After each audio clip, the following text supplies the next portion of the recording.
Hola a todos, personitas invisibles detrás de la pantalla, bienvenidos. Hoy seguimos con el libro número 2, Harry Potter y la Cámara Secreta, capítulo 5, que se titula El Sauce Boxeador. El final del verano llegó más rápido de lo que Harry habría querido. Estaba deseando volver a Hogwarts, pero por otro lado, el mes que había pasado en la madriguera había sido el más feliz de su vida. Le resultaba difícil no sentir envidia de Ron cuando pensaba en los Dursley y en la bienvenida que le darían cuando volviera a Privet Drive. La última noche, la señora Weasley hizo aparecer, por medio de un conjuro, una cena suntuosa que incluía todos los manjares favoritos de Harry y que terminó con un suculento pudín de melaza. Fred y George redondearon la noche con una exhibición de las bengalas del Dr. Filibuster y llenaron la cocina con chispas azules y rojas que rebotaban del techo a las paredes durante al menos media hora.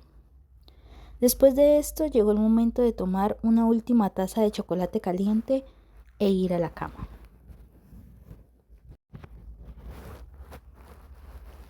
A la mañana siguiente les llevó mucho rato ponerse en marcha. Se levantaron con el canto del gallo, pero parecía que quedaban muchas cosas por preparar. La señora Weasley, de mal humor, iba de aquí para allá como una exhalación, buscando tan pronto unos calcetines como una pluma. Algunos chocaban en las escaleras, medio vestidos, sosteniendo en la mano un trozo de tostada, y el señor Weasley, al llevar el baúl de Ginny al coche a través del patio, casi se rompe el cuello cuando tropezó con una gallina despistada.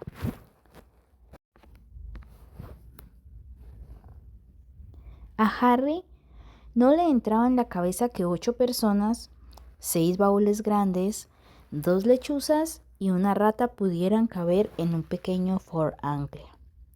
Claro que no había contado con las prestaciones especiales que le había añadido el señor Weasley. No le digas a Molly ni media palabra, susurró a Harry al abrir el maletero y enseñarle cómo lo había ensanchado mágicamente para que pudieran caber los baúles con toda facilidad. Cuando por fin estuvieron todos en el coche, la señora Weasley echó un vistazo al asiento trasero, en el que Harry, Ron, Fred, George y Percy estaban confortablemente sentados uno al lado de otros, y dijo: «Los Muggles saben más de lo que parece, ¿verdad?». Ella y Ginny iban en el asiento delantero, que había sido alargado hasta tal punto que parecía un banco del parque. Quiero decir que desde fuera uno nunca diría que el coche es tan espacioso, ¿verdad? El señor Weasley arrancó el coche y salieron del patio. Harry se volvió para echar una última mirada a la casa. Apenas le había dado tiempo a preguntarse cuándo volvería a verla cuando tuvieron que dar la vuelta porque a George se le había olvidado su caja de bengalas del Dr. Filibuster. 5 minutos después, el coche tuvo que detenerse en el corral para que Fred pudiera entrar a coger su escoba. Y cuando ya estaban en la autopista, Ginny gritó que se había olvidado su diario y tuvieron que retroceder otra vez. Cuando Ginny subió al coche, después de recoger el diario, llevaban muchísimo retraso y los ánimos estaban alterados. El señor Weasley miró primero su reloj y luego a su mujer. «Molly, querida». «No, Arthur. Nadie nos vería. Este botón de aquí es un accionador de invisibilidad que he instalado. Ascenderíamos en el aire, luego volaríamos por encima de las nubes y llegaríamos en 10 minutos. Nadie se daría cuenta». «He dicho que no, Arthur. No a plena luz del día». Llegaron a King Cross a las 11 menos cuarto. El señor Weasley cruzó la calle a toda pastilla para hacerse con unos carritos para cargar los baúles, y entraron todos corriendo en la estación. Harry ya había cogido el expreso de Hogwarts el año anterior. La dificultad estaba en llegar al andén 9 3/4, que no era visible para los ojos de los moguls.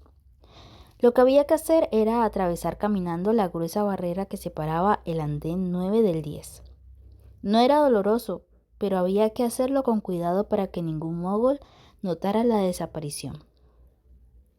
Percy primero, dijo la señora Weasley, mirando con inquietud el reloj que había en lo alto, que indicaba que solo tenían 5 minutos para desaparecer disimuladamente a través de la barrera. Percy avanzó deprisa y desapareció. A continuación fue el señor Weasley. Lo siguieron Fred y George. «Yo pasaré con Ginny, y vosotros dos nos seguís», dijo la señora Weasley a Harry y Ron, cogiendo a Ginny de la mano y empezando a caminar. En un abrir y cerrar de ojos ya no estaba. «Vamos juntos, solo nos queda 1 minuto», dijo Ron a Harry.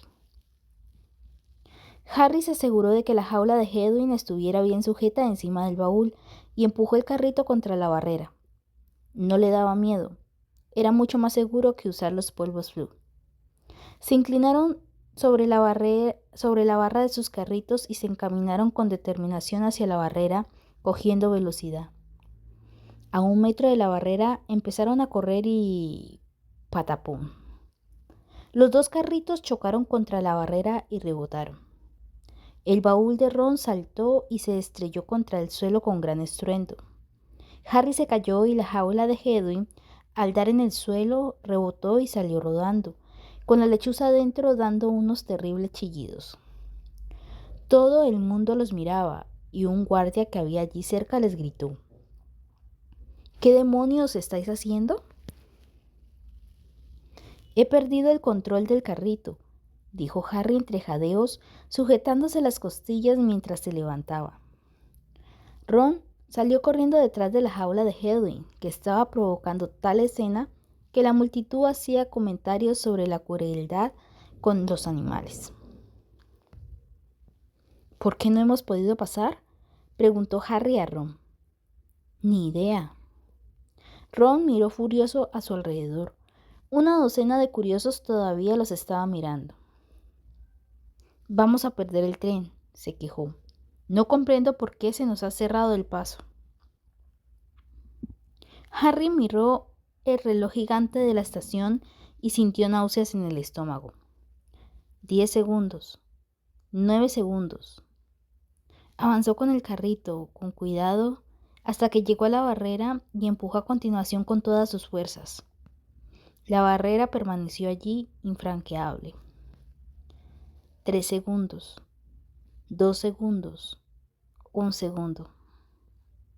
«Ha partido», dijo Ron atónito. «¿El tren ya ha partido? ¿Qué pasará si mis padres no pueden volver a recogernos? ¿Tienes algo de dinero, mogol?» Harry soltó una risa irónica. «Hace 6 años que los Dursley no me dan la paga semanal». Ron pegó la cabeza a la fría barrera. «No oigo nada», dijo preocupado. «¿Qué vamos a hacer? No sé cuánto tardarán mis padres en volver por nosotros». Echaron un vistazo a la estación. La gente todavía los miraba, principalmente a causa de los alaridos incesantes de Hedwig. «A lo mejor tendríamos que ir al coche y esperar allí», dijo Harry. «Estamos llamando demasiado la atención». «Harry», dijo Ron con los ojos refulgentes. «El coche». «¿Qué pasa con él?» «Podemos llegar a Hogwarts volando». «Pero yo creía...» «Estamos en un apuro, ¿verdad? Y tenemos que llegar al colegio, ¿verdad? E incluso a los magos menores de edad se les permite hacer uso de la magia si se trata de una verdadera emergencia. Sección 19 o algo así de la restricción sobre chismes». El pánico que sentía Harry se convirtió de repente en emoción. «¿Sabes hacerlo volar?» «Por supuesto», dijo Ron, dirigiendo su carrito hacia la salida. «Venga, vamos. Si nos damos prisa, podremos seguir el expreso de Hogwarts». y abriéndose paso a través de la multitud de moguls curiosos, salieron de la estación y regresaron a la calle lateral donde habían aparcado el viejo Ford Anglia. Ron abrió el gran maletero con unos golpes de la varita mágica. Metieron dentro los baúles. Dejaron a Hedwig en el asiento de atrás y se acomodaron delante. «Comprueba que no nos ve nadie», le pidió Ron, arrancando el coche con otro golpe de varita. Harry sacó la cabeza por la ventanilla. El tráfico retumbaba por la avenida que tenían delante, pero su calle estaba despejada. «Vía libre», dijo Harry. Ron pulsó un diminuto botón plateado que había en el salpicadero y el coche desapareció con ellos. Harry notaba el asiento vibrar debajo de él. Oía el motor. Sentía sus propias manos en las rodillas y las gafas en la nariz, pero, a juzgar por lo que veía, se había convertido en un par de ojos que flotaban a 1 metro del suelo en una lúgubre calle llena de coches aparcados. «En marcha», dijo a su lado la voz de Ron. Fue como si el pavimento y los sucios edificios que había a cada lado empezaran a caer y se perdieran de vista al ascender el coche. Al cabo de unos segundos tenían todo Londres bajo sus pies, impresionante y neblinoso. Entonces oyó un ligero estallido y reaparecieron el coche, Ron y Harry. «Vaya», dijo Ron, pulsando el botón del accionador de invisibilidad. «Se ha estropeado». Los dos se pusieron a dar golpes. El coche desapareció, pero luego empezó a aparecer y desaparecer de forma intermitente. «Agárrate», gritó Ron y apretó el acelerador. Como una bala penetraron en las nubes algodonosas y todo se volvió neblinoso y gris. «¿Y ahora qué?», preguntó Harry, pestañeando ante la masa compacta de nubes que los rodeaban por todos lados. «Tendríamos que ver el tren para saber qué dirección seguir», dijo Ron. «Vuelve a descender, rápido». Descendieron por debajo de las nubes y se asomaron mirando hacia abajo con los ojos entornados. «Ya lo veo», gritó Harry. «Todo recto por allí». El expreso de Hogwarts corría debajo de ellos, parecido a una serpiente roja. «Derecho hacia el norte», dijo Ron, comprobando el indicador del salpicadero. «Bueno, tendremos que comprobarlo cada media hora más o menos. Agárrate». Y volvieron a internarse en las nubes. 1 minuto después, salían al resplandor de la luz solar. Aquel era un mundo diferente. Las ruedas del coche rozaban el océano de esponjosas nubes y el cielo era una extensión inacabable de color azul intenso bajo un cegador sol blanco. «Ahora solo tenemos que preocuparnos de los aviones», dijo Ron. Se miraron el uno al otro y rieron. Tardaron mucho en poder parar de reír. Era como si hubieran entrado en un sueño maravilloso. Aquella, pensó Harry, era seguramente la manera ideal de viajar, pasando copos de nubes que parecían de nieve en un coche inundado de luz solar cálida y luminosa, con una gran bolsa de caramelos en la guantera e imaginando las caras de envidia que pondrán Fred y George cuando aterrizaran con suavidad en la amplia explanada de césped delante del castillo de Hogwarts. Comprobaban regularmente el rumbo del tren a medida que avanzaban hacia el norte, y cada vez que bajaban por debajo de las nubes veían un paisaje diferente. Londres quedó atrás enseguida y fue reemplazado por campos verdes que dieron paso a brezales de color púrpura, a aldeas con diminutas iglesias en miniatura y a una gran ciudad animada por coches que parecían hormigas de variados colores. Sin embargo, después de varias horas sin sobresaltos, Harry tenía que admitir que parte de la diversión se había esfumado. Los caramelos les habían dado una sed tremenda y no tenían nada que beber. Harry y Ron se habían despojado de sus jerseys, pero al primero se le pegaba la camiseta al respaldo del asiento y a cada momento las gafas le resbalaban hasta la punta de la nariz empapada de sudor. Había dejado de maravillarse con las sorprendentes formas de las nubes y se acordaba todo el tiempo del tren que circulaba miles de metros más abajo, donde se podía comprar zumo de calabaza muy frío del carrito que llevaba una bruja gordita. ¿Por qué motivo no habrían podido entrar en el andén 9 3/4? No puede quedar muy lejos ya, ¿verdad?, dijo Ron con la voz ronca horas más tarde, cuando el sol se hundía en el lecho de nubes tiñéndolas de un color rosa intenso. ¿Listo para otra comprobación del tren? Este continuaba debajo de ellos, abriéndose camino por una montaña coronada de nieve. Se veía mucho más oscuro bajo el dosel de nubes. Ron apretó el acelerador y volvieron a ascender, pero al hacerlo el motor empezó a chirriar. Harry y Ron se intercambiaron miradas nerviosas. Seguramente es porque está cansado, dijo Ron. Nunca había hecho un viaje tan largo. Y ambos hicieron como que no se daban cuenta de que el chirrido se hacía más intenso al tiempo que el cielo se oscurecía. Las estrellas iban apareciendo en el firmamento. Se hacía de noche. Harry volvió a ponerse el jersey tratando de no dar importancia al hecho de que los limpiabrisas se movían despacios, como en protesta. Ya queda poco, dijo Ron, dirigiéndose más al coche que a Harry. Ya queda muy poco, repitió, dando unas palmadas en el salpicadero con aire preocupado. Cuando, un poco más adelante, volvieron a descender por debajo de las nubes, tuvieron que aguzar la vista en busca de algo que pudieran reconocer. ¡Allí!, gritó Harry de forma que Ron y Hedwig dieron un bote. ¡Allí delante mismo! En lo alto del acantilado que se elevaba sobre el lago, las numerosas torres y atalayas del castillo de Hogwarts se recortaban contra el oscuro horizonte. Pero el coche había empezado a dar sacudidas y a perder velocidad. «Vamos», dijo Ron para animar al coche, dando una ligera sacudida al volante. «Venga, que ya llegamos». El motor chirriaba. Del capó empezaron a salir delgados chorros de vapor. Harry se agarró muy fuerte al asiento cuando se orientaron hacia el lago. El coche osciló de manera preocupante.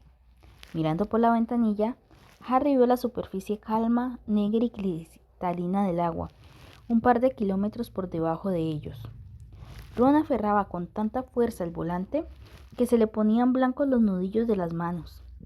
El coche volvió a tambalearse. «Vamos», dijo Ron. Sobrevolaban el lago. El castillo estaba justo delante de ellos. Ron apretó el pedal a fondo. Oyeron un estruendo metálico seguido de un chisporroteo y el motor se paró completamente. «Oh», exclamó Ron en medio del silencio. El morro del coche se inclinó irremediablemente hacia abajo. Caían, cada vez más rápido, directos contra el sólido muro del castillo. «¡No!», gritó Ron, girando el volante. Esquivaron el muro por unos centímetros cuando el coche viró describiendo un pronunciado arco y planeó sobre los invernaderos y luego sobre la huerta y el oscuro césped, perdiendo altura sin cesar.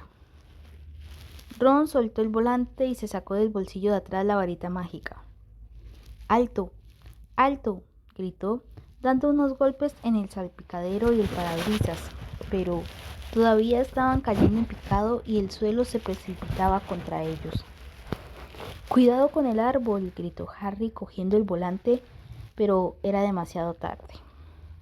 ¡Paf! Con gran estruendo, chocaron contra el grueso tronco del árbol y se dieron un gran batacazo en el suelo. Del abollado capó salió más humo. Hedwig daba chillidos de terror. A Harry le había salido un doloroso chichón del tamaño de una bola de golf en la cabeza al golpearse contra el parabrisas, y a su lado Ron emitía un gemido ahogado de desesperación. «¿Estás bien?», le preguntó Harry inmediatamente. «Mi varita mágica», dijo Ron con voz temblorosa. Mira mi varita. Se había partido prácticamente en 2 pedazos y la punta oscilaba, sujeta solo por unas pocas astillas. Harry abrió la boca para decir que estaba seguro de que podrían recomponerla en el colegio, pero no llegó a decir nada. En aquel mismo momento algo golpeó contra su lado del coche con la fuerza de un toro que le embistiera y arrojó a Harry sobre Ron, al mismo tiempo que el techo del coche recibía otro golpe igualmente fuerte. ¿Qué ha pasado? Ron ahogó un grito al mirar por el parabrisas y Harry sacó la cabeza por la ventanilla en el preciso momento en que una rama, gruesa como una serpiente pitón, golpeaba en el coche destrozándolo. El árbol contra el que habían chocado les atacaba. El tronco se había inclinado casi el doble de lo que estaba antes y azotaba con sus nudosas ramas pesadas como el plomo cada centímetro del coche que tenía a su alcance. ¡Ah! Gritó Ron cuando una rama retorcida golpeó en su puerta produciendo otra gran abolladura. El parabrisas tembló entonces bajo una lluvia de golpes de ramitas y una rama gruesa como un ariete aporreó con tal furia el techo que pareció que éste se hundía. «Escapemos», gritó Ron, empujando la puerta con toda su fuerza, pero inmediatamente el salvaje latigazo de otra rama lo arrojó hacia atrás contra el regazo de Harry. «Estamos perdidos», gimió, viendo combarse el techo. De repente el suelo del coche comenzó a vibrar. El motor se ponía de nuevo en funcionamiento. «¡Marcha atrás!», gritó Harry y el coche salió disparado. El árbol aún trataba de golpearles y pudieron oír crujir sus raíces cuando, en un intento de arremeter contra el coche que escapaba, casi se arranca del suelo. «Por poco», dijo Ron jadeando. «Así se hace, coche». El coche, sin embargo, había agotado sus fuerzas. Con 2 golpes secos, las puertas se abrieron y Harry sintió que su asiento se inclinaba hacia un lado y de pronto se encontró sentado en el húmedo césped. Unos ruidos sordos le indicaron que el coche estaba expulsando el equipaje del maletero. La jaula de Hedwig salió volando por los aires y se abrió de golpe, y la lechuza salió emitiendo un fuerte chillido de enojo y voló apresuradamente y sin parar en dirección al castillo. A continuación, el coche, abollado y echando humo, se perdió en la oscuridad, emitiendo un ruido sordo y con las luces de atrás encendidas como en un gesto de enfado. «Vuelve», le gritó Ron, blandiendo la varita rota. «Mi padre me matará». Pero el coche desapareció de la vista con un último bufido del tubo de escape.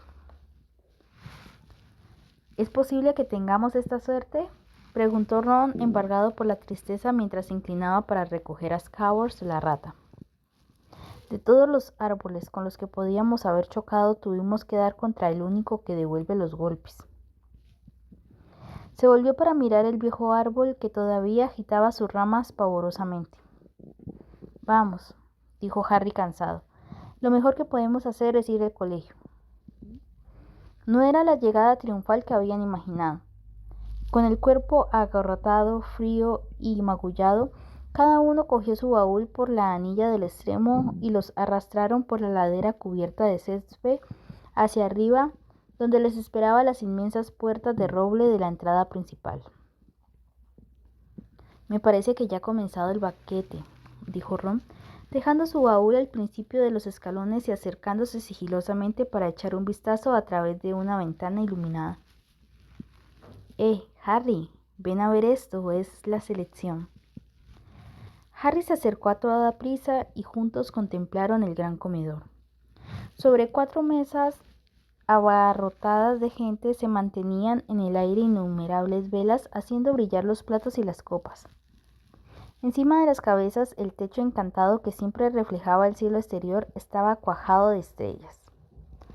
A través de la confusión de los sombreros negros y puntiagudos de Hogwarts, Harry vio una larga hilera de alumnos de primer curso, que con caras asustadas iban entrando en el comedor. Ginny estaba entre ellos.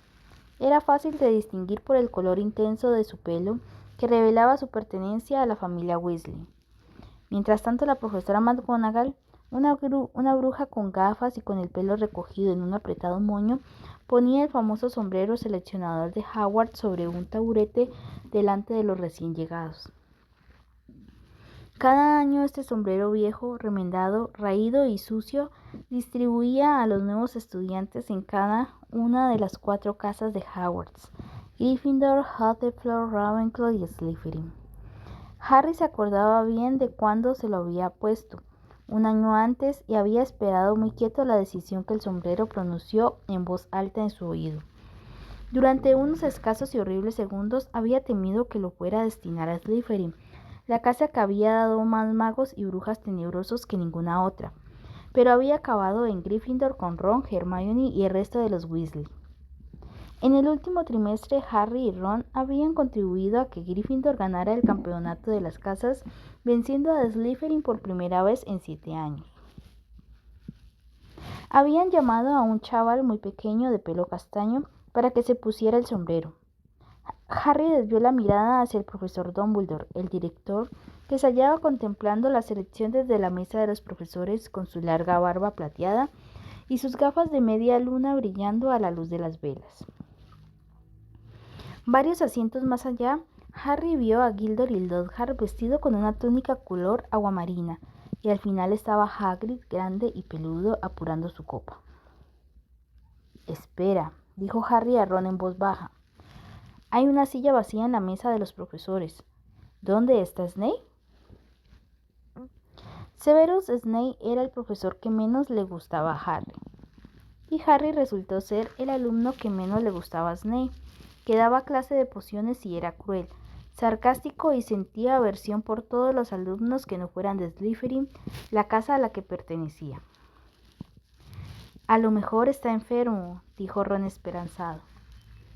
«Quizás se haya ido», dijo Harry, «porque tampoco esta vez ha conseguido el puesto de profesor de defensa contra las artes oscuras». «O quizás lo han echado», dijo Ron con entusiasmo, «como todo el mundo lo odia».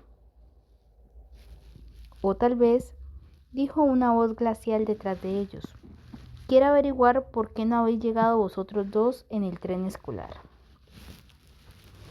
Harry se dio media vuelta. Allí estaba Severus Snape, con su túnica negra ondeando a la fría brisa. Era un hombre delgado, de piel cetrina, nariz ganchuda y pelo negro y grasiento que le llegaba hasta los hombros, y en aquel momento sonreía de tal modo que Ron y Harry comprendieron inmediatamente que se habían metido en un buen lío. «Seguidme», dijo Snape. Sin atreverse a mirarse el uno al otro, Harry y Ron siguieron a Snape escaleras arriba hasta el gran vestíbulo iluminado con antorchas donde las palabras producían eco. Un delicioso olor de comida flotaba en el gran comedor, pero Snape los alejó de la calidez y la luz y los condujo abajo por la estrecha escalera de piedra que llevaba a las mazmorras. «Adentro», dijo abriendo una puerta que se encontraba a mitad del frío corredor y señalando su interior. Entraron temblando en el despacho de Snape. Los sombríos muros estaban cubiertos por estantes con grandes tarros de cristal, dentro de los cuales flotaban cosas verdaderamente asquerosas, cuyo nombre en aquel momento a Harry no le interesaba en absoluto. La chimenea estaba apagada y vacía. Snape cerró la puerta y se volvió hacia ellos. «Así que», dijo con voz melosa, «el tren no es un medio de transporte digno para el famoso Harry Potter y su fiel compañero Weasley. Querías hacer una llegada a lo grande, muchachos?» «No, señor. ¿Fue la barrera en la estación de King's Cross lo que...?» «Silencio», dijo Snape con frialdad. «¿Qué habéis hecho con el coche?» Ron tragó saliva. No era la primera vez que a Harry le daba la impresión de que Snape era capaz de leer el pensamiento, pero enseguida comprendió cuando Snape desplegó un ejemplar del Profeta vespertino de aquel mismo día. «Os han visto», les dijo enfadado, enseñándoles el titular. «Muggles desconcertados por un Ford Anglia volador», y comenzó a leer en voz alta. «En Londres, 2 muggles están convencidos de haber visto un coche viejo sobrevolando la torre del edificio de correos. Al mediodía en Norfolk, La señora Heidi Baylis al tender la ropa y el señor Angus Flint de Plymouth informaron a la policía, etcétera, etcétera. En total, 6 o 7 moguls. Tengo entendido que tu padre trabaja en el departamento contra el uso incorrecto de los objetos moguls, dijo, mirando a Ron y sonriendo de manera aún más desagradable. Vaya, vaya, su propio hijo. Harry sintió como si una de las ramas más grandes del árbol furioso le acabaran de golpear en el estómago. Si alguien averiguara que el señor Weasley había encantado el coche, no se le había ocurrido pensar en eso. He percibido, en mi examen del parque, que un ejemplar muy valioso de sauce boceador parece haber sufrido daños considerables, prosiguió Snape. Ese árbol nos ha hecho más daño a nosotros que nosotros a... Se le escapó a Ron. Silencio, interrumpió de nuevo Snape. Por desgracia, vosotros no pertenecéis a mi casa y la decisión de expulsaros no me corresponde a mí. Voy a buscar a las personas a quienes compete esta grata decisión. Esperad aquí. Ron y Harry se miraron palideciendo. Harry ya no sentía hambre sino un tremendo mareo.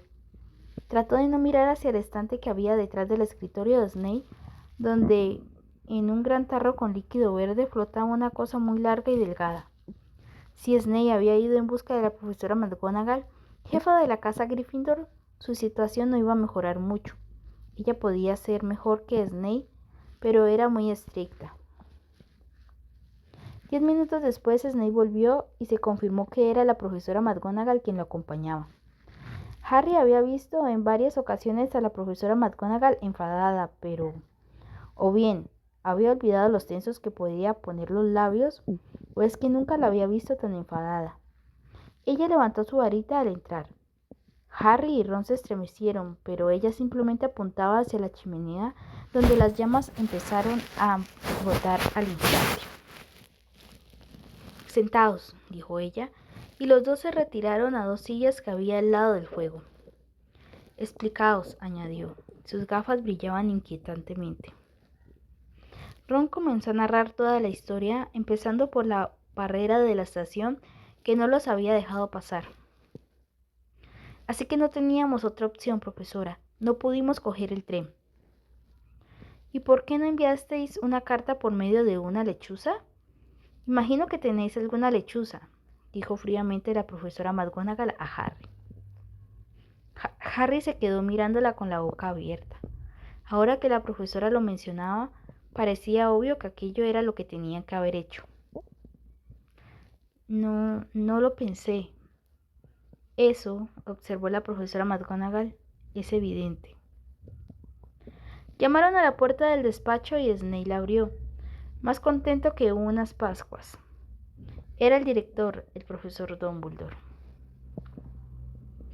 Harry tenía todo el cuerpo agarrotado. La expresión de Dumbledore era de una severidad inusitada. Miró de tal forma a los 2 alumnos que tenía debajo de su gran nariz aguileña que en aquel momento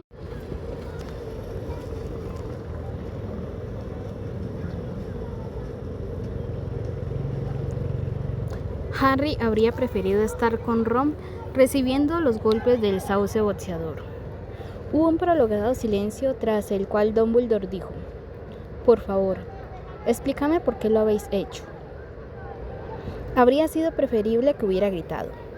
A Harry le pareció horrible el tono decepcionado que había en su voz. No sabía por qué, pero no podía mirar a Dumbledore a los ojos y habló con la mirada clavada en sus rodillas. Se lo contó todo a Dumbledore, salvo lo de que el señor Weasley era el propietario del coche encantado, simulando que Ron y él se habían encontrado un coche volador a la salida de la estación.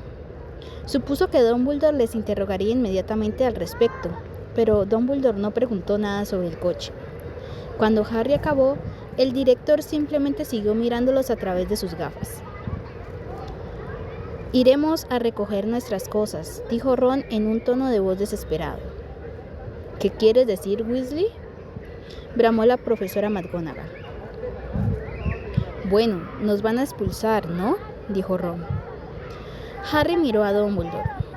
«Hoy no, señor Weasley», dijo Dumbledore, «pero quiero dejar claro que lo que habéis hecho es muy grave. Esta noche escribiré a vuestras familias. He de advertiros también que si volvéis a hacer algo parecido, no tendré más remedio que expulsaros». Por la expresión de Snape, parecía como si solo se hubieran suprimido las navidades.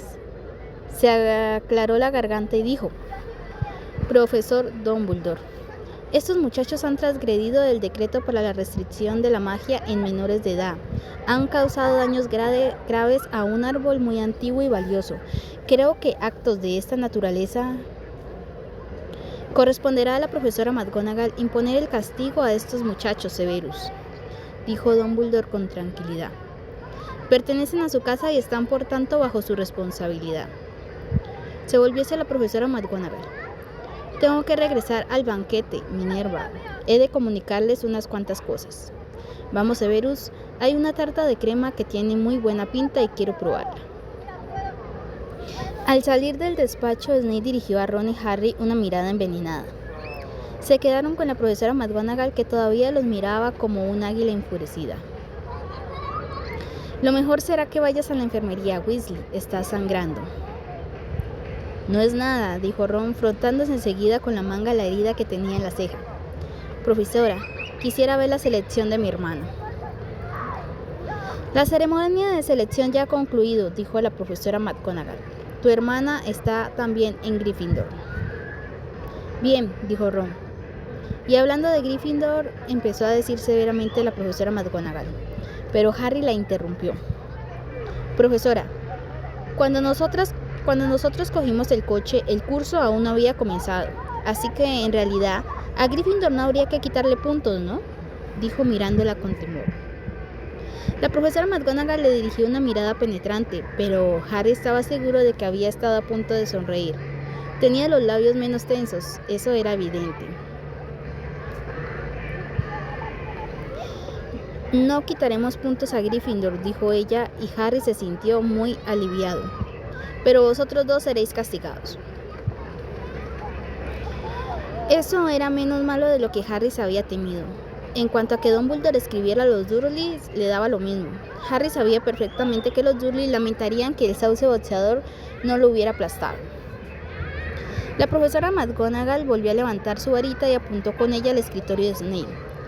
Sonó un plop y apareció un gran plato de emparedados, 2 copas de plata y una jarra de zumo frío de calabaza. «Comeréis aquí y luego os iréis directamente al dormitorio», indicó. «Yo también tengo que volver al banquete». Cuando la puerta se cerró detrás de ella, Ron profirió un silbido bajo y prolongado. «Creí que no nos salvábamos», dijo cogiendo un emparedado. «Y yo también», contestó Harry haciendo lo mismo. «Pero, ¿cómo es posible que tengamos tan mala suerte?», dijo Ron con la boca llena de jamón y pollo. «Fred y George deben de haber volado en ese coche 5 o 6 veces y nunca los ha visto ningún mogol». Tragó y volvió a dar otro bocado. «¿Y por qué no pudimos atravesar la barrera?». Harry se encogió de hombros. «Tendremos que andarnos con mucho cuidado de ahora en adelante», dijo tomando un refrescante trago de zumo de calabaza. «Si al menos hubiéramos podido subir al banquete». «Ella no quería que hiciéramos ningún alarde», dijo Ron inteligentemente. No quiere que nadie llegue a pensar que está bien eso de llegar volando en un coche». Cuando hubieron comido todos los emparedados que podían, en el plato iban apareciendo más conforme los engullían. Se levantaron y salieron del despacho y tomaron el camino que llevaba a la torre de Gryffindor. El castillo estaba en calma, parecía que el banquete había concluido.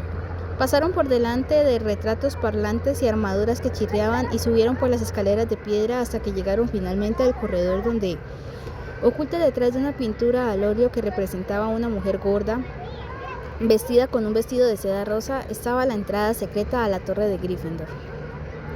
«La contraseña», exigió ella al verlos acercarse. «Esto», dijo Harry. No conocían la contraseña del nuevo curso porque aún no habían visto a ningún prefecto, pero casi al instante les llegó la ayuda. Detrás de ellos oyeron unos pasos veloces y al volverse vieron a Hermione que corría a ayudarles. Estáis aquí. ¿Dónde os habéis metido? Corren los rumores más absurdos. Alguien decía que os habían expulsado por haber tenido un accidente con un coche volador. Bueno, no nos han expulsado, le garantizó Harry. ¿Quiere decir que habéis venido hasta aquí volando?, preguntó Hermione en un tono de voz casi tan duro como el de la profesora McGonagall. Ahórrate el sermón, dijo Ron impaciente, y dinos cuál es la nueva contraseña. Es Somormujo, dijo Hermione deprisa, pero esa no es la cuestión. No pudo terminar lo que estaba diciendo, sin embargo, porque el retrato de la señora gorda se abrió y se oyó una repentina salva de aplausos. Al parecer, en la casa de Gryffindor todos estaban despiertos y abarrotaban la sala circular común, de pie sobre las mesas revueltas y las mullidas butacas, esperando a que ellos llegaran. Unos cuantos brazos aparecieron por el hueco de la puerta secreta para tirar de Ron y Harry hacia adentro, y Hermione entró detrás de ellos. «Formidable», gritó Lee Jordan.